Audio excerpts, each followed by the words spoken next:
Well wishers, ಹೇಗಿದ್ದೀರಾ? ಇವತ್ತು ನಾನು ಒಂದು ಇತಿಹಾಸ ಪೂರ್ವ ಹಾಗೂ ಐತಿಹಾಸಿಕ ಹಿನ್ನೆಲೆ ಉಳ್ಳ ಸ್ಥಳಕ್ಕೆ ಭೇಟಿ ಕೊಟ್ಟಿದ್ದೇನೆ. ಈ ಸ್ಥಳ ನಮ್ಮ ರಾಜ್ಯದ ಚಿತ್ರದುರ್ಗ ಜಿಲ್ಲಾ ಕೇಂದ್ರದ ಬಳಿ ಇದೆ. ಈ ಸ್ಥಳ ಬೇರೆ ಯಾವುದೂ ಅಲ್ಲ, ಅದು ಚಂದ್ರವಳ್ಳಿ ತೋಟ. ಈ ಚಂದ್ರವಳ್ಳಿ ತೋಟ ನಮ್ಮ ಕರ್ನಾಟಕ ರಾಜ್ಯದ ಪ್ರಥಮ ದೊರೆ ಮಯೂರ ವರ್ಮ ಕದಂಬ ರಾಜವಂಶವನ್ನು ಸ್ಥಾಪನೆ ಮಾಡಿ ಇದೇ ಸ್ಥಳದ ಧವಳಗಿರಿ ಬೆಟ್ಟದ ಮೇಲೆ ತಮ್ಮ ಸೇನೆಯನ್ನು ನಿಯೋಜಿಸಿದ್ದರು. Hi friends and well wishers, travel world Pradeep YouTube ಚಾನಲ್ನ ಹೊಸ ವಿಡಿಯೋಗೆ ತಮ್ಮೆಲ್ಲರಿಗೂ ಸುಸ್ವಾಗತ. ಹಾಗೂ ಚಿತ್ರದುರ್ಗ ಸೀರೀಸ್ನ ಮೊದಲ ವಿಡಿಯೋಗೆ ತಮ್ಮೆಲ್ಲರಿಗೂ ಸುಸ್ವಾಗತ.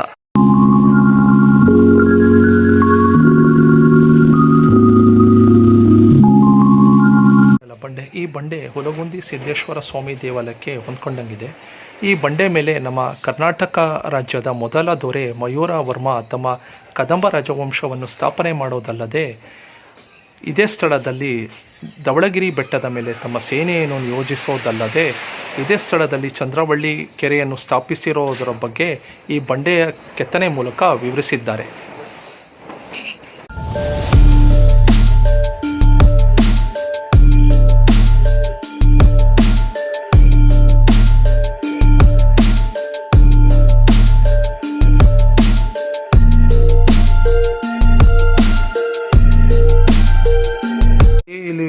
ಹುಲಗುಂದಿ ಸಿದ್ದೇಶ್ವರ ಸ್ವಾಮಿ ದೇವಾಲಯ ಬಾಗಿಲು ಮುಚ್ಚಿದೆ, ಪ್ರವೇಶ ಮಾಡಬೇಕು ಅಂದ್ಕೊಂಡಿದ್ವಿ. ಟೈಮಿಂಗ್ಸ್ ತಿಳ್ಕೊಬೇಕು.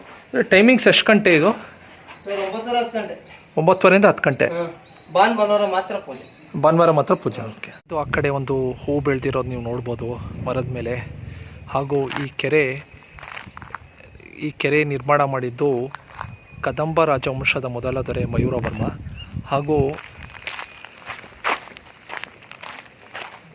ಅಲ್ಲಿ ಬೆಟ್ಟ ನೋಡ್ತಾ ಇದ್ದೀರಲ್ಲ, ಅದು ಧವಳಗಿರಿ ಬೆಟ್ಟ. ನನ್ನ ಹಿಂದೆ ಈಗ ಬೆಟ್ಟ ಕಾಣ್ತಾ ಇದೆಯಲ್ಲ, ಈ ಬೆಟ್ಟ ಧವಳಗಿರಿ ಬೆಟ್ಟ. ಇದೇ ಬೆಟ್ಟದ ಮೇಲೆ ಮಯೂರ ವರ್ಮ ಮೊದಲ ಬಾರಿಗೆ ತಮ್ಮ ಸ್ವಂತ ಸೇನೆಯನ್ನು ನಿಯೋಜನೆ ಮಾಡಿದ್ದು ಇದೇ ಸ್ಥಳದಲ್ಲಿ. ಹಾಗೂ ಕದಂಬ ರಾಜವಂಶದ ಮೊದಲ ಅಧ್ಯಾಯ ಅಂತ ಹೇಳ್ಬೋದು, ಪಲ್ಲವರ ವಿರುದ್ಧ ಹೋರಾಡೋದಕ್ಕೆ ಇದೇ ಸ್ಥಳ ಹೇಳಿ ಮಾಡಿಸಿದ ಜಾಗ ಆಗಿತ್ತು. ಕಾಡಿನ ಹಸಿರೇ ನಮ್ಮ ಉಸಿರು. ಮತ್ತು ಈ ಬಂಡೆಕಲ್ಲು ಕೆಳಗೆ ಒಂದು ದೇವಾಲಯ ಇರೋದು ನಾವು ಇಲ್ಲಿ ನೋಡ್ಬೋದು. ಒಳಗೋಗಿ ನಾನು ವಿಡಿಯೋ ಕವರ್ ಮಾಡ್ತೀನಿ. ಇಲ್ಲಿ ನೋಡಿದ್ರೆ ಎಲ್ಲ ಕನ್ಸ್ಟ್ರಕ್ಷನ್ ಎಕ್ವಿಪ್ಮೆಂಟ್ಸ್ ಮೆಟೀರಿಯಲ್ಸ್ ಇಟ್ಟಿದ್ದಾರೆ ಗುಹೆ ಒಳಗೆ. ನೋಡ್ತಾ ಇದ್ದೀರಲ್ಲ ವೀಕ್ಷಕರೇ.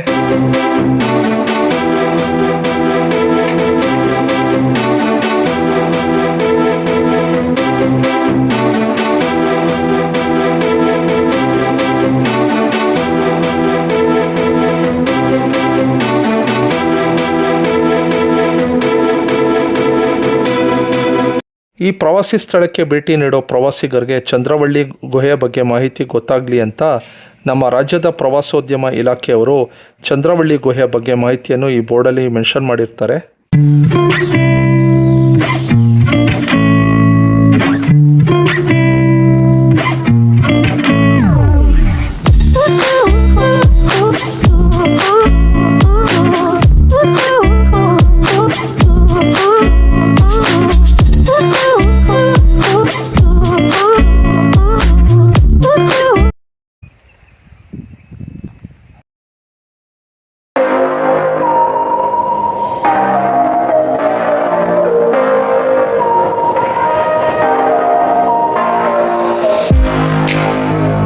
ಕೆರೆಯ ಬಂಡೆ ಮೇಲೆ ಕೊಕ್ಕರೆ ಇರುವುದನ್ನು ನೋಡಬಹುದು.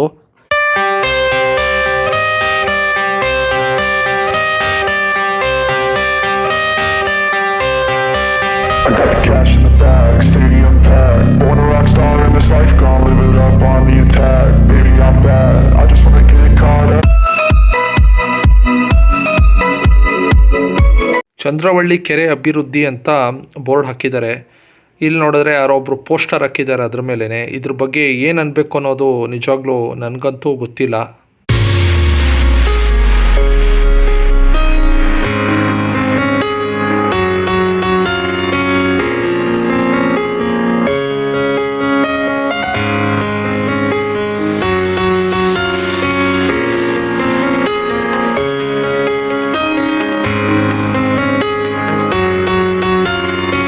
ಇದ್ದೀರಲ್ಲ, ರೋಟರಿ ಕ್ಲಬ್ ಚಿತ್ರದುರ್ಗ ಜಿಲ್ಲೆ ಜೀವಜಲದ ನೀರು ಪ್ರಾಣಿ ಸಂಕುಲಕ್ಕೆ ಆಧಾರ. ಇದನ್ನು ಮಲಿನಗೊಳಿಸಬೇಡಿ ಅಂತ ಬೋರ್ಡಲ್ಲಿ ಮೆನ್ಷನ್ ಮಾಡಿದ್ದಾರೆ. ಮಾತೆ ನಿಜವಾದ ಅನ್ನದಾತೆ, ಸ್ವಚ್ಛತೆ ಕಾಪಾಡಿ, ಅದಂತೂ ಖಂಡಿತವಾಗೂ ನಾವು ಮಾಡಲೇಬೇಕು. ನಾನು ಗುಹೆ ಕಡೆ ತೆರಳ್ತಾ ಇದ್ದೀನಿ.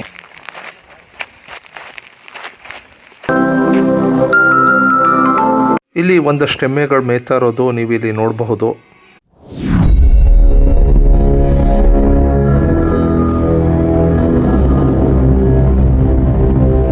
ಇನ್ನೂ ಸ್ವಲ್ಪ ಮುಂದೆ ಹೋದರೆ 100 ಮೆಟ್ಲುಗಳು ಸಿಗುತ್ತೆ. ಆ 100 ಮೆಟ್ಲುಗಳು ಹತ್ಕೊಂಡು ಹೋದರೆ ಪಂಚಲಿಂಗೇಶ್ವರ ಗುಹಾಂತರ ದೇವಾಲಯವನ್ನು ನಾವು ತಲುಪ್ಬೋದು. ಇಲ್ಲಿ ನೀವು ನೋಡ್ತಾ ಇದ್ದೀರಲ್ಲ, ಪ್ರವಾಸೋದ್ಯಮ ಇಲಾಖೆಯವರು ಬೋರ್ಡ್ ಹಾಕಿದ್ದಾರೆ. ಈ ಬೋರ್ಡಲ್ಲಿ ಈ ಮೆಟ್ಲುಗಳ ನಿರ್ಮಾಣ ಕಾರ್ಯದ ಬಗ್ಗೆ ಬೋರ್ಡಲ್ಲಿ ಮೆನ್ಷನ್ ಮಾಡಿದ್ದಾರೆ. ಕೋತಿಗಳು ಬರ್ತಾ ಇದೆ, ನಾವು ಹುಷಾರಾಗಿರಬೇಕು.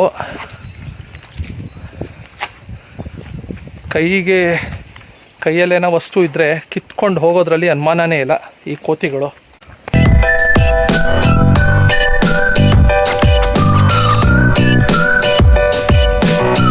100 ಮೆಟ್ಲು ದಾಟ್ಕೊಂಡು ಹೋದರೆ ಚಂದ್ರವಳ್ಳಿ ಗುಹೆ ನಾವು ತಲುಪ್ತೀವಿ.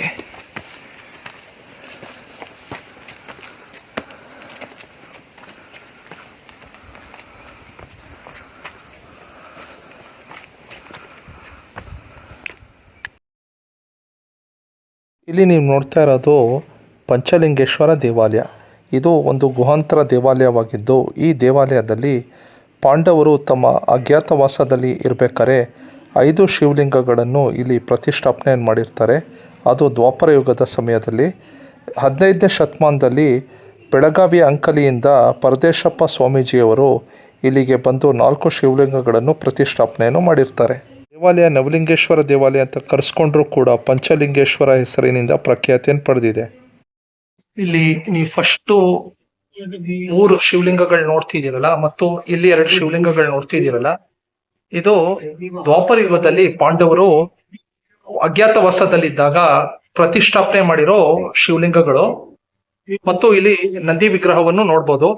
ಈ 4 ಶಿವಲಿಂಗವನ್ನು ಪ್ರತಿಷ್ಠಾಪನೆ ಮಾಡಿದ್ದು ಬೆಳಗಾವಿ ಜಿಲ್ಲೆ ಅಂಕಲಿಯ ಪರದೇಶಪ್ಪ ಸ್ವಾಮೀಜಿಯವರು. ನಾನು ಈ ದೇವಾಲಯದಲ್ಲಿ ಈ ಶಿವಲಿಂಗದ ವಿಡಿಯೋ ಫುಟೇಜ್ ನಾನು ಕ್ಯಾಪ್ಚರ್ ಮಾಡಿದ್ದೀನಿ. ಹಾಗೂ ಇಲ್ಲಿ ಒಂದು ಇನ್ಸ್ಕ್ರಿಪ್ಷನ್ ನೋಡ್ಬೋದು, ಕೆತ್ತನೆ ಮಾಡಿರೋದು ನೋಡ್ಬೋದು. ಇದು ಮೋಸ್ಟ್ ಪ್ರಾಬಲಿ ವಿಜಯನಗರ ಸಾಮ್ರಾಜ್ಯದ ಅವಧಿಯಲ್ಲಿ ಕೆತ್ತನೆ ಮಾಡಿರೋ ಶಾಸನ ಇಲ್ಲಿದೆ.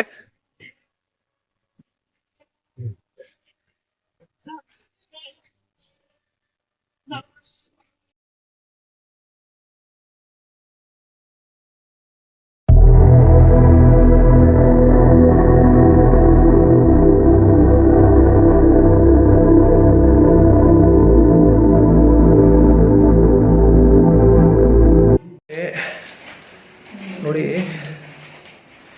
ಗುಹೆ ಲಾಕ್ ಆಗೋಗಿದೆ. ಲೈಟ್ ಹಾಕ್ತೀನಿ ನೋಡಿ, ಇದು ಗುಹೆ ಲಾಕ್ ಆಗೋಗಿದೆ. ಈ ಗುಹೆದಲ್ಲೇ ನಾವು ಒಳಗೆ ಹೋಗಿ ವಿಡಿಯೋ ಮಾಡಿ ವ್ಲಾಗ್ ಮಾಡಬೇಕು ಅಂದ್ಕೊಂಡಿದ್ವಿ, ಬಟ್ ಅದಾಗಲಿಲ್ಲ.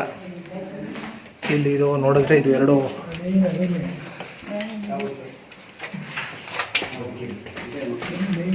ಹಾಗೂ ಎಲ್ಲ ನಾನು ಬರ್ತಾಯಿದ್ದೀನಿ. ಇಲ್ಲಿ ಇದು 3 ಸ್ಟೋರ್ ರೂಮ್ ಇದೆ. ಆಗಿನ ಕಾಲದ್ದು ಅಂಕಲಿ ಸ್ವಾಮೀಜಿಯ ಮಠ ಇಲ್ಲಿ ಬಂದು ಈ ಸ್ಥಳನ ಪ್ರವಚನ ಮಾಡೋಕ್ಕೆ ಸೂಕ್ತ ಸ್ಥಳವಾಗಿ ಮಾಡ್ಕೊಂಡಿದ್ರು. ಹಾಗೂ ಈ ಸ್ಥಳ ಅವರ ಆವಾಸ ಸ್ಥಾನ ಆಗಿತ್ತು. ಇಲ್ಲಿ ಕನ್ಸ್ಟ್ರಕ್ಷನ್ ಮೆಟೀರಿಯಲ್ಸ್ ಇಟ್ಟಿದ್ದಾರಲ್ಲ, ಇದು ಸ್ಟೋರ್ ರೂಮ್ ಆಗಿರುತ್ತೆ. ಆಗಿನ ಕಾಲದಲ್ಲಿ ಆಹಾರ ಸಂಗ್ರಹಣೆ ಸ್ಟೋರ್ ರೂಮ್ ಆಗಿರುತ್ತೆ.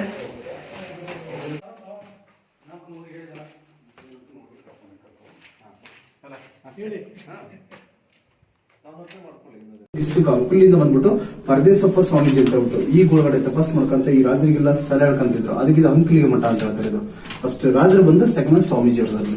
ಈಗ ದೇವಸ್ಥಾನ ಹೋಗಿ ಬಂದಿರಲ್ಲ ನಾವು, ಅದು ಪಂಚಲಿಂಗೇಶ್ವರ ದೇವಸ್ಥಾನ ಅಂತ ಹೇಳ್ಬಿಟ್ಟು ದ್ವಾಪರಯುಗದಲ್ಲಿ ಪಾಂಡವರು ವನಸಕ್ಕೆ ಬಂದಾಗ 5 ಜನ ಸರ್, ನಕುಲ, ಸಹದೇವ, ಭೀಮ, ಅರ್ಜುನ, ಧರ್ಮರಾಯ ಅಂತ ಹೇಳ್ಬಿಟ್ಟು ಟೋಟಲ್ 9 ಇದಾವೆ. ಇನ್ನು 4 ಅಂದ್ರೆ ಆ ನೀರು ಒಳಗಡೆ ಸಿಕ್ಕಿರೋದು ತಗೊಂಬಂದಿಟ್ರು 9 ಲಿಂಗ ನೋಡ್ಬೋದು ಸರ್. ಮತ್ತೆ ಲಿಪಿ ಇದೆ, ಶಾಸನ, ಹೊಯ್ಸಳರ ಶಾಸನ ಅಂತ ಹೇಳ್ಬಿಟ್ಟು 12ನೇ ಶತಮಾನದಲ್ಲಿ ಕೆತ್ತನೆ ಮಾಡಿದ್ರು ಸರ್. ಹಳೆಗನ್ನಡದಲ್ಲಿದೆ ಸರ್. ಎಷ್ಟಡಿ ಅಂತ ಹೇಳಿದ್ರು ಸರ್ 80 ಫೀಟ್ ಮಟ್ಟ ಹೊರಗಡೆಯಿಂದ ಯಾರು ಬರ್ತಾರೆ ಯಾರು ಬರಲ್ಲ ಅಂತ ವಾಚ್ ಮಾಡ್ತಾರೆ. ಬಟ್ ಏನಪ್ಪ ಅಂದ್ರೆ ಇವರು ಅವ್ರು ನೋಡ್ತಾರೆ, ಅವ್ರು ಇವ್ರಿಗೆ ಕಾಣಲ್ಲ ಸರ್, ಕಾಣಲ್ಲ. ಹಾಗಾಗಿ ಕತ್ಲಿರುತ್ತೆ, ಅಲ್ಲಿ ಬೆಳಕಿರುತ್ತೆ ನೋಡಿ. ಏನಿದ್ರೆ ಆ ನೆರಳು ಬರ್ತಲ್ಲ ಅವ್ರಿಗೆ ಗೊತ್ತಾಗುತ್ತೆ ನಾವು ಯಾರ ಬಂದ್ರೆ ಅಂತ ಅವ್ರಿಗೆ ಆ ನೆರಳಲ್ಲೆಲ್ಲ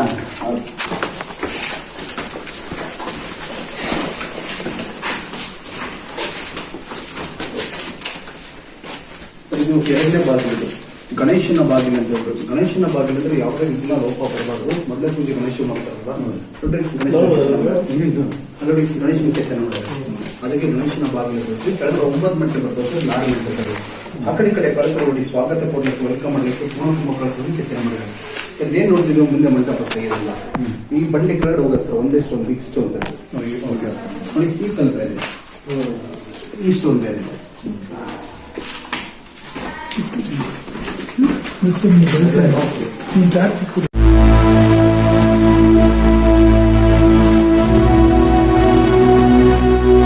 ನನ್ನ ಆತ್ಮೀಯ ಸ್ನೇಹಿತರೆ ಹಾಗೂ ವೀಕ್ಷಕರೇ, ಚಂದ್ರವಳ್ಳಿ ಗುಹೆ ಎಂಟರ್ ಆಗ್ತಾ ಇರ್ಬೇಕಾದ್ರೆ ಗೈಡ್ ಮುಖಾನು ಎಮೋಜಿಯಿಂದ ಕವರ್ ಮಾಡಿರೋದು ನಿಮಗೆಲ್ಲ ಆಶ್ಚರ್ಯ ಅನಿಸ್ತಾ ಇರ್ಬೋದು. ಗುಹೆಯಲ್ಲಿ ನಾನು ವಿಡಿಯೋ ರೆಕಾರ್ಡ್ ಮಾಡೋಕ್ಕೆ ಮುಂದಾದಾಗ ಗುಹೆಯಲ್ಲಿ ವಿಡಿಯೋ ರೆಕಾರ್ಡ್ ಮಾಡಬೇಡಿ ಅಂತ ಗೈಡ್ ಅವ್ರು ಹೇಳ್ತಾರೆ, ಅದು ವಿತೌಟ್ ಪ್ರಾಪರ್ ಜಸ್ಟಿಫಿಕೇಶನ್. ಚಂದ್ರವಳ್ಳಿ ಗುಹೆ ಎಂಟರ್ ಆಗೋಕ್ಕೆ ಮುಂಚೆ ಗುಹೆ ಎಂಟರ್ ಆದಮೇಲೆ ನಮ್ಮ ಪರಿಸ್ಥಿತಿ ಏನು ಅಂತ ನಾನು ಯೋಚನೆ ಮಾಡ್ತಾಯಿದ್ದೆ. ಆದರೆ ಗುಹೆ ಎಂಟರ್ ಆದಮೇಲೆ ಅನ್ಕಂಫರ್ಟಬಲ್ ಆಗುವಂಥ ಯಾವ ಸಿಚುವೇಶನು ಒದಗಿ ಬಂದಿಲ್ಲ. ಆದರೆ ನನಗೆ ಅನ್ಎಕ್ಸ್ಪೆಕ್ಟೆಡ್ ಅನಿಸಿದ್ದು ಗುಹೆಯಲ್ಲಿ ವಿಡಿಯೋ ರೆಕಾರ್ಡ್ ಮಾಡಬೇಡಿ ಅಂತ, ಅದು ಎಸ್ಪೆಷಲಿ ಗೈಡೇ ಹೇಳಿದ್ದು. ಅದಕ್ಕೆ ಚಂದ್ರವಳ್ಳಿ ಗುಹೆಯಲ್ಲಿ ನಾನು ಫರ್ದರ್ ವಿಡಿಯೋ ರೆಕಾರ್ಡ್ ಮಾಡೋಕ್ಕಾಗಲಿಲ್ಲ. ಈಗ ನಾನು ಚಂದ್ರವಳ್ಳಿ ಗುಹೆ ಬಗ್ಗೆ ನೀಡೋ ಮಾಹಿತಿ ಗೂಗಲ್ ಇಮೇಜಸ್ಸಿಂದ ಡೌನ್ಲೋಡ್ ಮಾಡಿಕೊಂಡು ಮಾಹಿತಿಯನ್ನು ನಿಮ್ಮ ಮುಂದೆ ನಾನು ಹಂಚ್ಕೊಳ್ತಾ ಇದ್ದೀನಿ. ಗಜದ್ವಾರ ದಾಟ್ಕೊಂಡು ಒಳಗೆ ಬಂದು ಕೆಳಗಿಳಿಬೇಕಾದ್ರೆ ಸ್ಟೆಪ್ಸ್ನ ಎರಡೂ ಬದಿಗಳಲ್ಲಿ ಆನೆಗಳ ಮೂರ್ತಿಗಳನ್ನು ಇಲ್ಲಿ ನೀವು ನೋಡ್ಬೋದು. ಇಲ್ಲಿ ನೀವು ನೋಡ್ತಾ ಇದ್ರಲ್ಲ, ಇದು ಸಮಾಧಿಯಲ್ಲ, ಬದಲಾಗಿ ಇದು ಸ್ವಾಮೀಜಿಗಳ ಪೀಠ ಆಗಿರುತ್ತೆ. 15ನೇ ಶತಮಾನದಲ್ಲಿ ಬೆಳಗಾವಿ ಜಿಲ್ಲೆ ಅಂಕಲಿಯಿಂದ ಬಂದ ಪರದೇಶಪ್ಪ ಸ್ವಾಮೀಜಿಗಳ ಪೀಠ ಆಗಿರುತ್ತೆ. ಅದಕ್ಕೆ ಈ ಗುಹೆಗೆ ಪರದೇಶಪ್ಪನ ಗುಹೆ ಅಂತ ಹೆಸರು ಬಂತು. ವಾಸ್ತವವಾಗಿ ಗುಹೆಯನ್ನು ನಿರ್ಮಾಣ ಮಾಡಿದ್ದು ಕದಂಬ ರಾಜವಂಶದ ಮೊದಲ ದೊರೆ ಮಯೂರವರ್ಮ. ಮಯೂರವರ್ಮನ ಆಳ್ವಿಕೆಯ ಸಮಯದಲ್ಲಿ ಗುಹೆ ಇರೋ ಪ್ರದೇಶವನ್ನು ಚಂದನವತಿ ಅಂತ ಹೆಸರು ಕರೀತಾ ಇದ್ರು. ಅದಕ್ಕೆ ಈ ಗುಹೆಗೆ ಚಂದ್ರವಳ್ಳಿಯ ಗುಹೆ ಎಂಬ ಹೆಸರು ಬಂತು. ಪೀಠ ಇರೋ ಜಾಗದಲ್ಲಿ ದೀಪದ ಗೂಡುಗಳು ಇರೋದನ್ನು ನಾವಿಲ್ಲಿ ನೋಡಬಹುದು. ಪೀಠದ ಎದುರುಗಡೆ ಶಿವಲಿಂಗ ಇದೆ, ಆದರೆ ಈ ಶಿವಲಿಂಗ ಭಿನ್ನ ಆಗಿರೋದ್ರಿಂದ ಯಾರೂ ಕೂಡ ಈ ಶಿವಲಿಂಗಕ್ಕೆ ಪೂಜೆ ಮಾಡಲ್ಲ. ಇಲ್ಲಿ ನೀವು ನೋಡ್ತಾ ಇದ್ರಲ್ಲ, ಇದು ಸ್ವಾಮೀಜಿಗಳ ಸ್ನಾನದ ಗೃಹ. ಮಳೆಗಾಲದಲ್ಲಿ ಬಂಡೆಗಳ ಮೇಲೆ ಬಿದ್ದ ನೀರು ಈ ತೊಟ್ಟಿಯಲ್ಲಿ ನೀರು ಶೇಖರಣೆ ಆಗ್ತಾ ಇತ್ತು. ತೊಟ್ಟಿ ಪಕ್ಕದಲ್ಲೇ ಅವರು ಇಲ್ಲಿ ಸ್ನಾನ ಮಾಡ್ತಾಯಿದ್ರು. ಸೊ ತೊಟ್ಟಿ ಎದುರುಗಡೆನೆ ಸ್ವಾಮೀಜಿ ವಿಶ್ರಾಂತಿ ಮಾಡೋ ಕಟ್ಟೆ ಇದೆ. ತೊಟ್ಟಿಯ ಎದುರುಗಡೆ 3 ದ್ವಾರಗಳು ಇರೋದನ್ನು ನಾವು ನೋಡ್ಬೋದು. ಈ 3 ದ್ವಾರಗಳನ್ನು ಗುಪ್ತ ಮಾರ್ಗ ಅಂತ ಕರಿತಾ ಇದ್ರು. ಈ 3 ಮಾರ್ಗಗಳ ಪೈಕಿಯಲ್ಲಿ ಒಂದು ಮಾರ್ಗವನ್ನು ಜನರ ಸುರಕ್ಷತೆ ಗಮನದಲ್ಲಿಟ್ಟುಕೊಂಡು ಈ ಮಾರ್ಗವನ್ನು ಕ್ಲೋಸ್ ಮಾಡಿರ್ತಾರೆ. ಮುಂದೆ ಹೋದರೆ ಪೇಂಟಿಂಗ್ ಹಾಲಿಗೆ ಬರ್ತೀರಾ. ಈ ಗುಹೆ ಕಲೆ ಚಿತ್ರಕಲೆಗೆ ಸಂಬಂಧಪಟ್ಟ ಗುಹೆಯಾಗಿರುತ್ತೆ. ಇಲ್ಲಿ ನೀವು ಒಂದು ಸ್ಟ್ಯಾಂಡ್ ನೋಡ್ತಿದ್ದೀರಲ್ಲ, ಇದು ಸುಣ್ಣ, ಮರಳು, ಇಟ್ಟಿಗೆ ಚೂರುಗಳು, ನಿರ್ಮಾಣ ಸಾಮಗ್ರಿಗಳು, ಪ್ಲಾಸ್ಟರಿಂಗಿಂದ ತಯಾರಾಗಿರೋ ಪೇಂಟಿಂಗ್ ಸ್ಟ್ಯಾಂಡನ್ನು ನೋಡ್ಬೋದು. ಈ ಗೋಡೆ ಮೇಲೆ ಇರೋ ಕಲರು ನ್ಯಾಚುರಲ್ ಕಲರ್ ಹೊರತು ಆರ್ಟಿಫಿಷಿಯಲ್ ಕಲರ್ ಅಲ್ಲ. ಆಗಿನ ಕಾಲದಲ್ಲಿ ಆರ್ಟಿಸ್ಟ್ಗಳು ನ್ಯಾಚುರಲ್ ಕಲರ್ ಬಳಸ್ತಾ ಇದ್ರು ಪೇಂಟಿಂಗ್ ಮಾಡೋಕ್ಕೆ. ಈ ಗುಹೆಯಲ್ಲಿ ಪ್ಲಾಸ್ಟರಿಂಗ್ ಮಾಡಿರೋ ಗೋಡೆಗಳನ್ನ ಮುಟ್ಟಿದ್ರೆ ತಣ್ಣಗೆ ಅನುಭವ ಆಗುವಂಥ ಫೀಲ್ ನಮಗೆ ಕೊಡುತ್ತೆ. ಇಲ್ಲಿ ನೀವು ನೋಡ್ತಾ ಇದ್ದೀರಲ್ಲ, ಇದು ಸ್ವಾಮೀಜಿಯವರ ಪಲ್ಲಕ್ಕಿ. ಪಲ್ಲಕ್ಕಿ ಮೇಲೆ ಆಗಿನ ಕಾಲದಲ್ಲಿ ಸ್ವಾಮೀಜಿಯವರನ್ನು ಕೂರಿಸಿ ಪೂಜೆಯನ್ನು ಮಾಡ್ತಾಯಿದ್ರು. ಪಲ್ಲಕ್ಕಿ ಎಕ್ಸಾಕ್ಟ್ಲಿ ಹಿಂದೆ ಇರೋದು ಸ್ವಾಮೀಜಿಯವರ ಬೆಡ್ರೂಮ್. ಸ್ವಾಮೀಜಿಯವರು ಮಲಗೋ ಕೋಣೆಯಿಂದ ಪಲ್ಲಕ್ಕಿ ಎದುರುಗಡೆ ಇರೋ ಕಿಂಡಿ, ಆ ಕಿಂಡಿ ಮುಂದೆ ಒಂದು ದ್ವಾರ ಇತ್ತು. ಆ ದ್ವಾರದ ಮುಖಾಂತರ ಯಾರು ಬರ್ತಾಯಿದ್ರು ಯಾರು ಹೋಗ್ತಾಯಿದ್ರು ಅನ್ನೋದು ಸ್ವಾಮೀಜಿಗೆ ಗೊತ್ತಾಗ್ತಾ ಇತ್ತು. ಈ ಎಂಟ್ರೆನ್ಸ್ ಡೋರನ್ನು ಸೇಫ್ಟಿ ರೀಸನ್ಸ್ಗೋಸ್ಕರ ಆರ್ಕಿಯಾಲಜಿಕಲ್ ಸರ್ವೆ ಆಫ್ ಇಂಡಿಯಾ ಅವರು ಕ್ಲೋಸ್ ಮಾಡಿರ್ತಾರೆ. ಸ್ವಾಮೀಜಿ ಆಸನವಾಗೋ ಪಲ್ಲಕ್ಕಿಯನ್ನು ನ್ಯಾಚುರಲ್ ಪೇಂಟ್ಸಿಂದ ಪೇಂಟ್ ಮಾಡಿರ್ತಾರೆ. ಹಾಗೂ ಪಲ್ಲಕ್ಕಿಯ ಕೆಳಗೆ ಕೆತ್ತನೆಗಳನ್ನು ನೋಡಬಹುದು. ಸ್ಮಾರಕಗಳನ್ನ ಉಳಿಸ್ಕೊಳ್ಳೋದ್ರಲ್ಲಿ ನಾವೆಷ್ಟು ವಿಫಲ ಆಗಿದ್ದೀವಿ ಅಂದರೆ, ಶಾಸನ ಕೆತ್ತನೆಗಳ ಕತೆ ಬಿಡಿ, ದೇವರ ವಿಗ್ರಹಗಳನ್ನು ಕಾಪಾಡ್ಕೊಳ್ಳೋಕ್ಕೆ ನಮ್ಮ ಕೈಯಿಂದ ಆಗ್ತಾಯಿಲ್ಲ. ಅದಕ್ಕೆ ಉತ್ತಮ ಉದಾಹರಣೆ ಶಿವ, ದಾಕ್ಷಾಯಣಿ ಮತ್ತು ದಕ್ಷ ಬ್ರಹ್ಮರ ವಿಗ್ರಹಗಳನ್ನು ಈಗಿನ ಕಾಲದ ದಾಳಿಕೋರರು ಧ್ವಂಸ ಮಾಡಿರೋದು. ಈ ನಿಧಿಗಳ್ಳರುಗಳಿಗೆ ದೇವರಂದರೆ ಭಯ ಇಲ್ಲ ಅನಿಸುತ್ತೆ. ನಿಧಿ ಸಿಗುತ್ತೆ ಎಂಬ ದುರಾಸೆಗೆ ದೇವರ ಮೂರ್ತಿ ಕೂಡ ಲೆಕ್ಕಷ್ಟೇ ದೇವರ ಮೂರ್ತಿಗಳನ್ನು ಧ್ವಂಸ ಮಾಡ್ತಾ ಇದ್ದಾರೆ. ಇತ್ತೀಚೆಗೆ ಲಕ್ಕುಂಡಿಯಲ್ಲಿ ನಡೆದ ಉತ್ಖನನದಲ್ಲಿ ಚಿನ್ನದ ಆಭರಣ ಒಬ್ಬ ಚಿಕ್ಕ ಹುಡುಗನಿಗೆ ಸಿಗುತ್ತೆ. ಆ ಚಿನ್ನದ ಆಭರಣವನ್ನು ತನ್ನ ಬಳಿ ಇಟ್ಕೊಳ್ಳೋ ಬದಲು ಸರ್ಕಾರದ ಸುಪರ್ದಿಗೆ ಕೊಟ್ಟಿದ್ದು ನಿಜವಾಗ್ಲೂ ಖುಷಿ ಪಡುವಂಥ ಸಂಗತಿ. ಇಲ್ಲಿ ನೀವು ನೋಡ್ತಾ ಇರೋದು ಸ್ವಾಮೀಜಿಯವರ ಮಲಗೋ ಕೋಣೆ. ಸ್ವಾಮೀಜಿಯವರ ಅಪ್ಪಣೆ ಇಲ್ಲದೆ ಯಾರಿಗೂ ಕೂಡ ಈ ಕೋಣೆಗೆ ಪ್ರವೇಶ ಮಾಡುವಂತಿರಲಿಲ್ಲ. ಇಲ್ಲಿ ನೀವು ನೋಡ್ತಾ ಇರೋದು ಸ್ವಾಮೀಜಿಯವರು ಮಲಗೋ ಕಟ್ಟೆ ಅಥವಾ ಕಲ್ಲಿನ ಮಂಚ ಅಂತ ಹೇಳ್ಬೋದು. ಇಲ್ಲಿ ನೀವು ನೋಡ್ತಾ ಇರೋದು ಇದು ಸಿಂಹದ ದ್ವಾರ. ಈ ಸಿಂಹದ ದ್ವಾರ ಸ್ವಾಮೀಜಿಯವರು ಮಲಗೋ ಕೋಣೆಯಿಂದ ಪಾಳೆಗಾರ ರಾಜರು ಸಭೆ ಸೇರುತ್ತಿದ್ದ ಕೊಠಡಿಗೆ ನೇರ ಸಂಪರ್ಕವನ್ನು ಹೊಂದಿದೆ. ಚಂದ್ರವಳ್ಳಿ ಈ ಗುಹೆಯ ಭಾಗ 80 ಅಡಿ ಕೆಳಗೆ ಬರುತ್ತೆ. ಇದು ಆಗಿನ ಕಾಲದ ಕಾನ್ಫರೆನ್ಸ್ ಹಾಲ್ ಅಥವಾ ಗುಪ್ತ ಸಮಾಲೋಚನೆ ಮಾಡುವಂಥ ಸ್ಥಳ ಆಗಿರುತ್ತೆ. ಆಗಿನ ಕಾಲದಲ್ಲಿ ಸಾಮಂತ ರಾಜರು ಒಬ್ಬನ ಕಂಡ್ರೆ ಇನ್ನೊಬ್ಬನಿಗೆ ಆಗ್ತಿರ್ಲಿಲ್ಲ. ಅದರಲ್ಲಂತೂ ಎದುರು ಬದ್ರು ಸಿಕ್ಕಿದ್ರೆ ಒಬ್ಬರ ಮೇಲೆ ಇನ್ನೊಬ್ಬರು ದ್ವೇಷ ಸಾಧಿಸ್ಬೋದು ಎಂಬ ಕಾರಣಕ್ಕೆ ಪಾಳೆಗಾರ ಮಹಾರಾಜರು ಒಬ್ಬನ ಮುಖ ಇನ್ನೊಬ್ಬನಿಗೆ ಗೊತ್ತಾಗಬಾರ್ದು ಎಂಬ ಕಾರಣಕ್ಕೆ ಅವರ ಕಣ್ಣಿಗೆ ಪಟ್ಟಿಯನ್ನು ಕಟ್ಟಿ ಸೈನಿಕನ ಸಹಾಯದಿಂದ ಈ ಗುಹೆಯಲ್ಲಿರುವ ಗುಪ್ತ ಸಮಾಲೋಚನೆ ಇರುವ ಸ್ಥಳಕ್ಕೆ ಕರ್ಕೊಂಡು ಬರ್ತಾಯಿದ್ರು. ಗುಪ್ತ ಸಮಾಲೋಚನೆ ನಡಿಬೇಕಾದ್ರೆ ಗುಹೆಯಲ್ಲಿರುವ ದೀಪದ ಬೆಳಕನ್ನು ಆರಿಸ್ತಾಯಿದ್ರು. ಪಾಳೆಗಾರ ಮಹಾರಾಜರು ಗುಪ್ತ ಸಮಾಲೋಚನೆ ಮಾಡಿದ ನಂತರ ಗುಹೆಯಿಂದ ಹೊರಟು ಹೋದ ಮೇಲೆ ಈ ಗುಹೆಯಲ್ಲಿ ಮತ್ತೆ ದೀಪದ ಬೆಳಕನ್ನು ಹಚ್ತಾಯಿದ್ರು. ಪಹರೆ ಕಾಯೋ ಸೈನಿಕರು ಪಾಳೆಗಾರ ಮಹಾರಾಜರಿಗೆ ಗುಹೆಯಲ್ಲಿರುವ ಗುಪ್ತ ಸಮಾಲೋಚನೆ ಇರುವ ಸ್ಥಳ ಗೊತ್ತಾಗಬಾರ್ದು ಎಂಬ ಕಾರಣಕ್ಕೆ ಅವರ ಕಣ್ಣುಗಳಿಗೆ ಪಟ್ಟಿಯನ್ನು ಕಟ್ತಾಯಿದ್ರು. ಪಹರೆ ಕಾಯೋ ಸೈನಿಕರು ಪಾಳೆಗಾರ ಮಹಾರಾಜರನ್ನು ಕಣ್ಣಿಗೆ ಪಟ್ಟಿಯನ್ನು ಕಟ್ಟಿ ಪಂಜಿನ ಸಹಾಯದಿಂದ ಈ ಗುಹೆಯೊಳಗಿರುವ ಗುಪ್ತ ಸಮಾಲೋಚನೆ ಇರುವ ಸ್ಥಳದ ಎಂಟ್ರೆನ್ಸ್ವರೆಗೂ ಕರ್ಕೊಂಡು ಬರ್ತಾಯಿದ್ರು.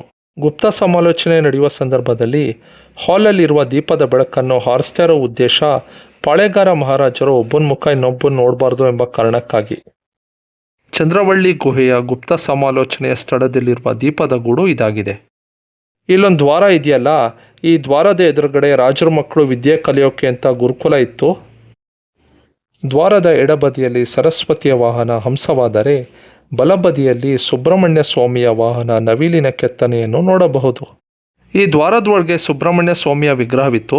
ಆದರೆ ನಿಧಿಗಳ್ಳರ ದುರಾಸೆಯಿಂದ ಸುಬ್ರಹ್ಮಣ್ಯ ಸ್ವಾಮಿಯ ವಿಗ್ರಹವನ್ನು ಧ್ವಂಸ ಮಾಡಿರ್ತಾರೆ.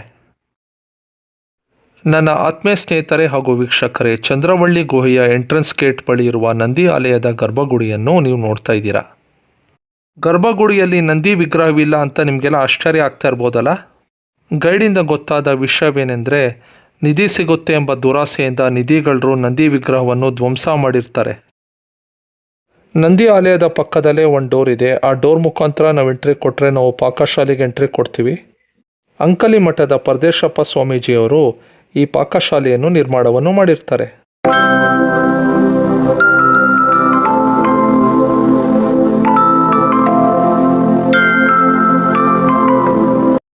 ಈ ಬಂಡೆಗಳಿಗೆ ಸಿಡ್ಲು ಬಡ್ದು ಗ್ಯಾಪ್ ಆಗಿರೋದು ನೀವು ನೋಡ್ಬೋದು.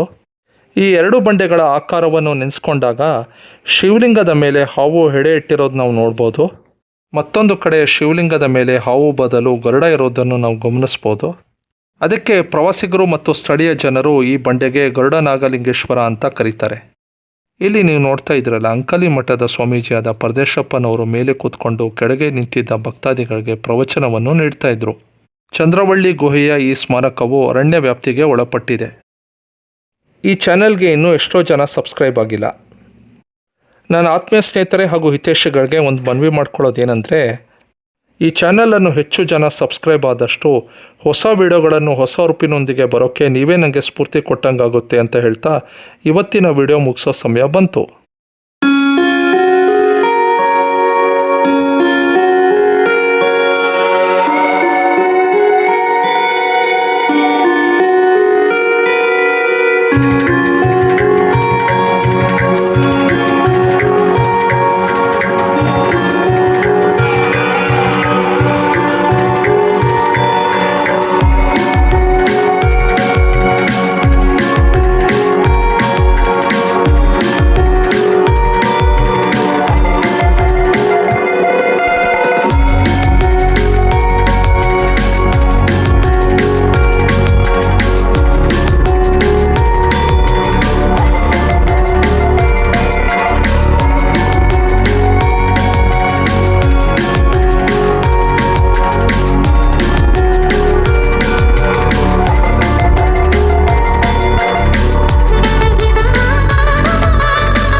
Hi friends and well wishers.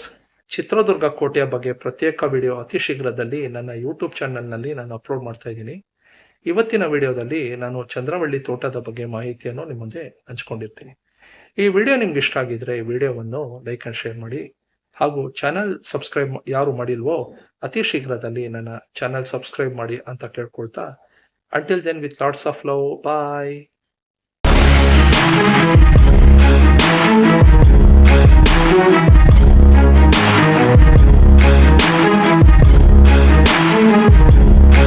Thank you.